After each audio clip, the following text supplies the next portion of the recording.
Assalamualaikum warahmatullahi wabarakatuh. Halo guys, perkenalkan nama saya Dia Putriliani. Saya mahasiswi dari Universitas Indo Global Mandiri yang ber-NPM 2023520047. Nah, di sini saya akan menjelaskan tentang organisasi bisnis. Apa itu organisasi bisnis? Organisasi bisnis berasal dari jaringan perdagangan awal, seperti jalur sutra yang menghubungkan peradaban kuno Tiongkok dan Kekaisaran Romawi. Organisasi bisnis adalah badan usaha yang bertujuan untuk menjalankan bisnis komersial dengan memproduksi barang atau jasa dan memenuhi kebutuhan pelanggan. Selanjutnya, apa itu organisasi bisnis menurut para ahli? Menurut para ahli, yaitu Chester E. Bernard, dalam bukunya berjudul The Executive Function, Bernard berpendapat bahwa organisasi adalah merupakan suatu sistem aktivitas kerja sama yang dilakukan oleh dua orang atau lebih. Nah, menurut Stephen P. Robbins, ia menyatakan bahwa organisasi adalah kesatuan atau entiti sosial yang dikoordinasikan secara sadar dengan sebuah batasan yang relatif dapat diidentifikasi yang bekerja atas dasar yang relatif terus-menerus untuk mencapai suatu tujuan bersama atau sekelompok tujuan. Menurut Stoner, ia menyatakan bahwa organisasi adalah suatu pola hubungan-hubungan yang melalui mana orang-orang di bawah pengarahan atasan mengejar tujuan bersama. Baik, selanjutnya, struktur organisasi bisnis. Struktur organisasi bisnis ini merujuk pada tata letak, hierarki, dan hubungan antara berbagai bagian atau departemen dalam perusahaan. Struktur organisasi bisa berupa hierarki tradisional, matriks, fungsional, atau bentuk-bentuk lainnya yang mendefinisikan bagaimana tanggung jawab dan wewenang dibagi di seluruh perusahaan. Nah, ciri-ciri organisasi bisnis yaitu struktur organisasi yang terdefinisi, kedua, kemampuan beradaptasi, dan ketiga, komitmen terhadap tujuan bersama. Selanjutnya, jenis-jenis organisasi bisnis. Jenis-jenis organisasi bisnis itu, yang pertama, kepemilikan perseorangan, yaitu bisnis dimiliki dan dioperasikan oleh satu individu. Yang kedua, kemitraan atau persekutuan, yang melibatkan dua atau lebih orang yang berbagi keuntungan dan tanggung jawab. Tiga, perseroan terbatas atau PT, adalah badan hukum terpisah dari pemiliknya, memberikan pelindungan tanggung jawab terbatas kepada para pemegang saham. Yang keempat, dimiliki dan dioperasikan untuk kepentingan bersama oleh sekelompok orang dengan tujuan ekonomi sosial.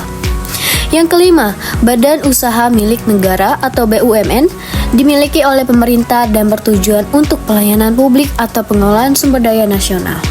Setiap organisasi bisnis memiliki karakteristik, kelebihan, dan kekurangan yang berbeda, tergantung pada tujuan bisnis dan kebutuhan pemiliknya. Selanjutnya, tujuan organisasi bisnis. Tujuan organisasi bisnis dapat dirangkum dalam beberapa aspek penting sebagai berikut. Yang pertama, keuntungan finansial, yaitu menghasilkan keuntungan yang berkelanjutan untuk memastikan kelangsungan hidup dan pertumbuhan bisnis.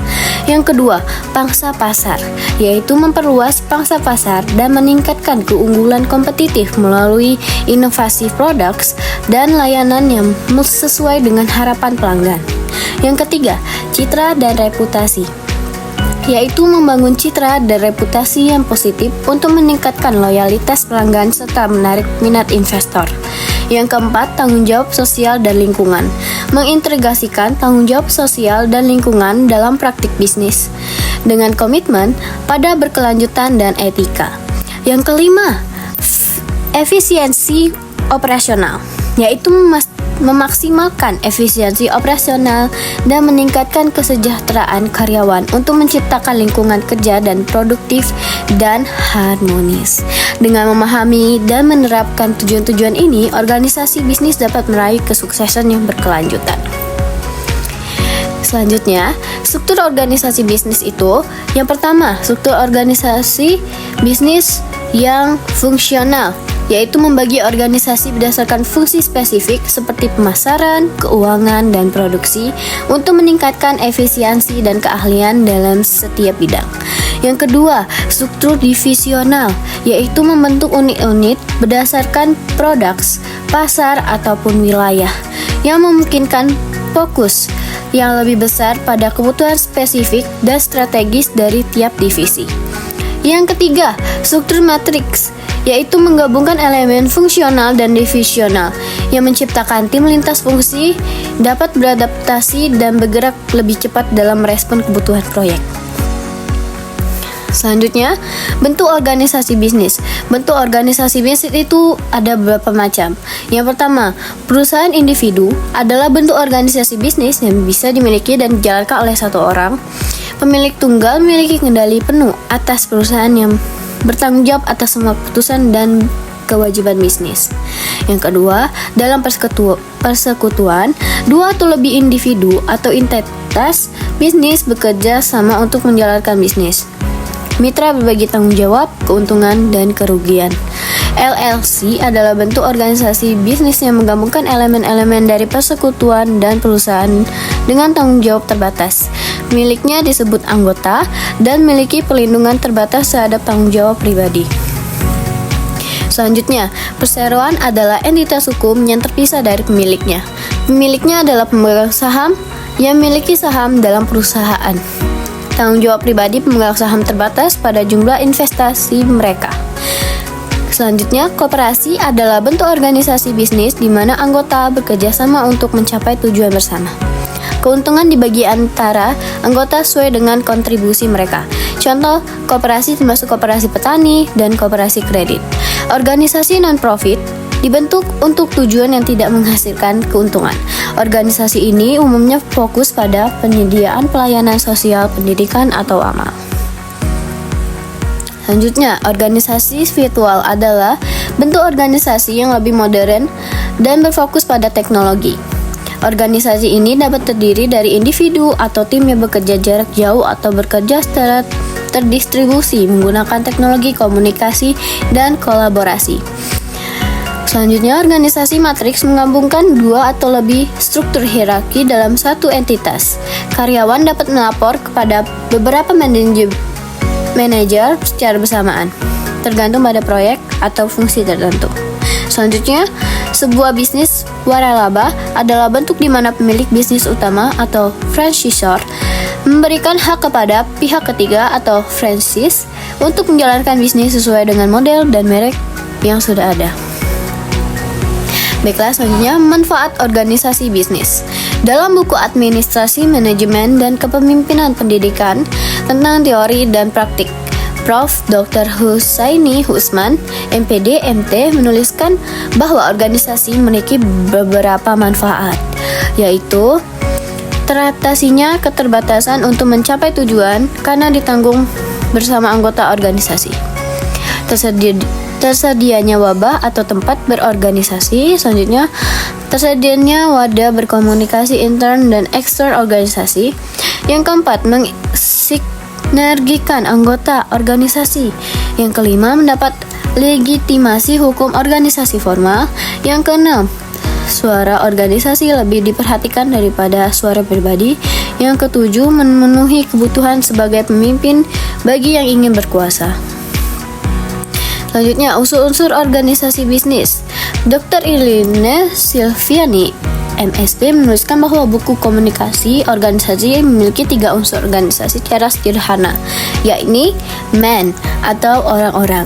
Dalam kehidupan organisasi atau ketatalembagaan sering disebut dengan istilah pegawai atau personel. Pegawai atau personel terdiri dari semua anggota atau warga organisasi yang menurut fungsi dan tingkatannya terdiri dari unsur pimpinan atau administrator sebagai unsur pimpinan tertinggi dalam organisasi. Selanjutnya, kerjasama, yaitu merupakan suatu perbuatan membantu akan suatu perbuatan yang dilakukan secara bersama-sama untuk mencapai tujuan bersama. Baik, selanjutnya tujuan bersama. Tujuan menggambarkan tentang apa yang akan dicapai atau yang diharapkan. Baik, selanjutnya peran pemimpin organisasi bisnis, yaitu 1. Budaya organisasi, yaitu pemimpin bertanggung jawab dalam bentuk budaya organisasi yang akan menjadi panduan dalam perilaku dan tindakan setiap anggota tim. Ada beberapa faktor yang mempengaruhi budaya organisasi adalah: 1. Nilai-nilai inti. Yang kedua, etika kerja. Yang ketiga, komitmen terhadap kualitas. Yang keempat, kolaborasi dan teamwork. Yang kelima, inovasi dan kreativitas. Selanjutnya, yang kedua, keputusan strategis. Pemimpin memiliki peran penting dalam mengambil keputusan strategis yang akan mempengaruhi arah dan perkembangannya perusahaan. Ada beberapa faktor yang perlu dipertimbangkan dalam pengambilan keputusan strategis, antara lain yaitu: 1. Analisis pasar atau kompetitor. Yang kedua, keuangan dan anggaran. Yang ketiga, resiko dan peluang. Yang keempat, visi dan misi perusahaan. Yang kelima, partisipasi dan konsultasi. Selanjutnya, yang ketiga, inspirasi dan motivasi tim kerja. Pemimpin memiliki peran penting dalam menginspirasi dan memotivasi tim kerja untuk mencapai tujuan bersama. Beberapa cara yang dapat dilakukan oleh pemimpin dalam menginspirasi dan memotivasi tim kerja antara lain: 1. Komunikasi yang efektif. 2. Pemberian tanggung jawab. Ketiga, pemberian penghargaan. Yang keempat, pendidikan dan pengembangan. Yang kelima, pemberhatian atau feedback. Oke, kesimpulannya adalah secara keseluruhan, pemahaman yang mendalam mengenai pengertian organisasi bisnis, konsep dasar, fungsi, peran pemimpin, perubahan serta tantangan dan peluang akan membantu kita dalam mengelola bisnis secara efektif dan efisien. Organisasi bisnis yang kuat dan terstruktur dengan baik akan mampu mencapai tujuan yang ditetapkan dan bersaing di pasar yang kompetitif. Baik, terima kasih. Sebelumnya saya ucapkan wassalamualaikum warahmatullahi wabarakatuh.